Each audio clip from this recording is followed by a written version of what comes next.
Hey everybody, I hope y'all are doing well out there. I just wanted to share a couple things that have been on my heart and hopefully they inspire some of y'all as well.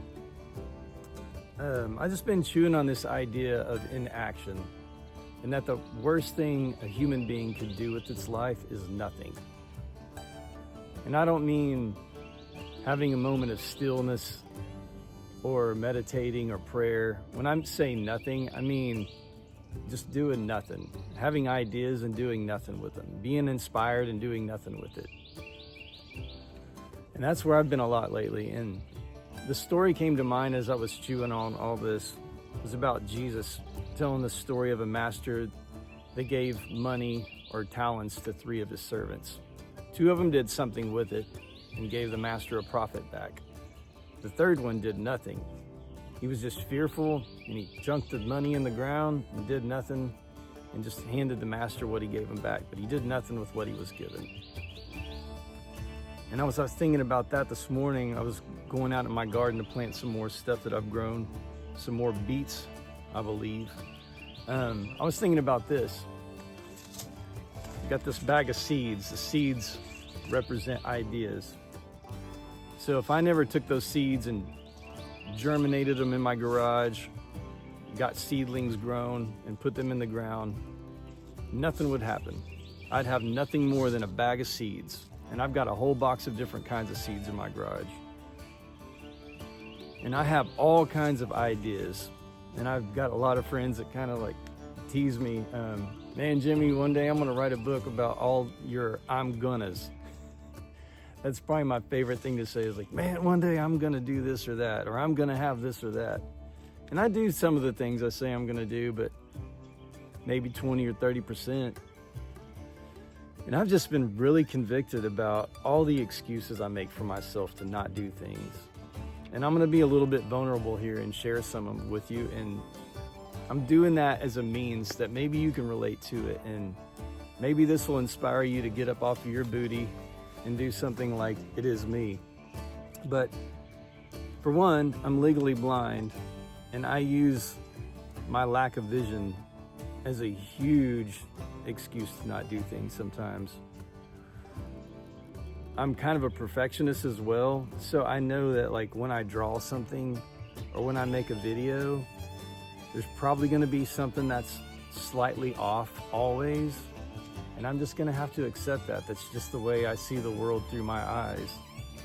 But I'm such a perfectionist. I want everything to be dialed in all the time.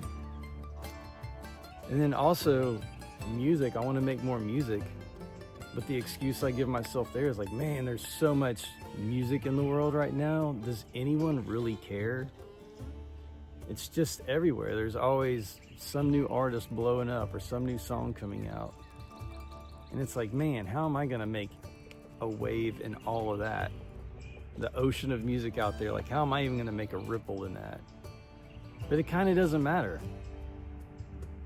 It matters that the world hears your song, that the world hears my song, even if that world is 20 or 30 people and we affect something good in their heart, it's worth it, right? And 2, I'm a stay-at-home dad when I'm not on the road. So I only tour about 60 days out of the year. So that leaves a lot of time at home with the kids. So I use my kids as an excuse. I'm homeschooling them and feeding them and raising them. So sometimes I get off in the middle of a project and I get interrupted 2 or 3 times. And like I said, I'm a perfectionist. So like when you're constantly pulled out of that headspace of creating, it's really hard to sometimes get back into it. And one thing I've been thinking about with that is sometimes in a painting, you make a mistake, and as Bob Ross would call them, happy little mistakes, right? And I think there can be beauty from those imperfections sometimes that come from an interruption or, in painting, a slip of the hand and a line gets a little longer or messier than you want it to. And sometimes that can be the most beautiful thing about a piece of art. So, having said all that, I just want to start being more faithful. I have to be faithful and grow in this garden out here to start these seeds in the garage, like I said, to turn them into seedlings, and then I have to work the ground to soften up the soil. We're in Tennessee. This soil's really hard here. It's like clay, so you got to soften that up, and you got to water them every day, and you got to make sure the ground's not drying out, and you want to plant your garden where it's getting enough sunshine.